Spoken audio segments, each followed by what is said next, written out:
भारत को अपनी सरजमी पर हराना लगभग नामुमकिन माना जाता है, खासकर टेस्ट क्रिकेट में। जब पिच स्पिनरों की मदद के लिए तैयार की जाती है तो भारतीय टीम अजेय बन जाती है।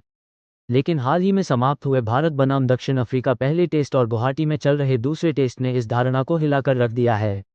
दक्षिण अफ्रीका ने न केवल कोलकाता में 30 रनों से ऐतिहासिक जीत दर्ज की, बल्कि गुवाहाटी में पहली पारी में 489 रनों का विशाल स्कोर खड़ा करके भारत की तथाकथित होम ग्राउंड रणनीति को पूरी तरह से उजागर और ध्वस्त कर दिया है। भारतीय क्रिकेट टीम ने इस सीरीज में कई गलतियां की हैं।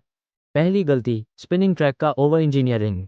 भारत की रणनीति दशकों से स्पष्ट रही है, ऐसे टर्निंग ट्रैक तैयार करना जो पहली गेंद से ही स्पिनरों को मदद करें, जिससे विरोधी टीम के बल्लेबाज दबाव में आ जाएं और टॉस का महत्व खत्म हो जाए।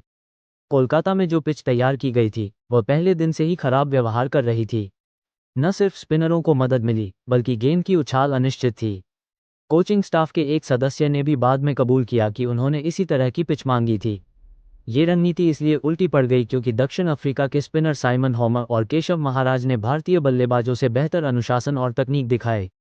हॉमर ने चौथी पारी में 4 विकेट लेकर दिखा दिया कि खराब पिच का फायदा सिर्फ भारतीय स्पिनरों को ही नहीं मिलता।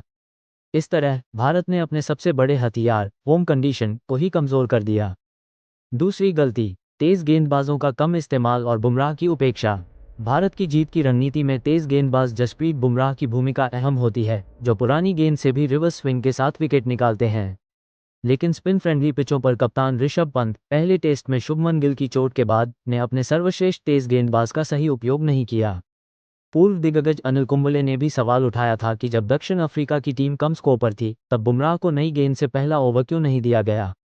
दक्षिण अफ्रीका के निचले क्रम के बल्लेबाजों कोलकाता में तेम्बा बावुमा और गुवाहाटी में सेनुरन मुथुसौमी ने भारत के स्पिनरों के खिलाफ धैर्य और तकनीक का शानदार प्रदर्शन किया, जबकि बुमराह और सिराज को बहुत देर से लाया गया। तीसरी गलती, भारतीय बल्लेबाजों की तकनीक पर सवाल। सबसे बड़ा झटका यह है कि भारतीय बल्लेबाज, जिन्हें स्पिन का सर्वश्रेष्ठ खिलाड़ी माना जाता है, उन्हीं टर्निंग ट्रैक्स पर लगातार संघर्ष कर रहे हैं। कोलकाता में भारत 124 रनों का मामूली लक्ष्य भी हासिल नहीं कर पाया और 93 पर ढेर हो गया। ये दिखाता है कि हमारी नई पीढ़ी के बल्लेबाजों की तकनीक, खासकर रक्षात्मक खेल में बड़ी कमी आई है। गुवाहाटी में भी भारतीय मूल के सेनुरन मुथुसौमी ने संयम और तकनीकी कौशल का परिचय देते हुए शानदार शतक जड़ा, जबकि भारत की पहली पारी दबाव में है।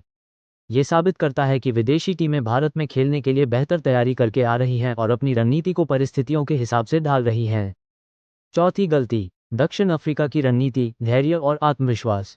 दक्षिण अफ्रीका ने स्पष्ट दिखाया है कि भारत को हराने के लिए स्पिन से घबराना नहीं, बल्कि धैर्य रखना जरूरी है। उनके बल्लेबाजों ने टर्निंग ट्रैक पर रक्षात्मक खेल को महत्व दिया, जबकि उनके गेंदबाजों ने अपनी लेंथ और गति में विविधता लाकर भारतीय बल्लेबाजों को गलतियां करने पर मजबूर किया। ये हार और मौजूदा स्थिति केवल एक मैच का नतीजा नहीं है, ये भारत की घरेलू टेस्ट रणनीति की समीक्षा का समय है। कोच गौतम गंभीर और कप्तान ऋषभ पंत को ये समझना होगा कि हर बार अत्यधिक स्पिनिंग ट्रैक बनाना अब भारत के पक्ष में काम नहीं कर रहा है।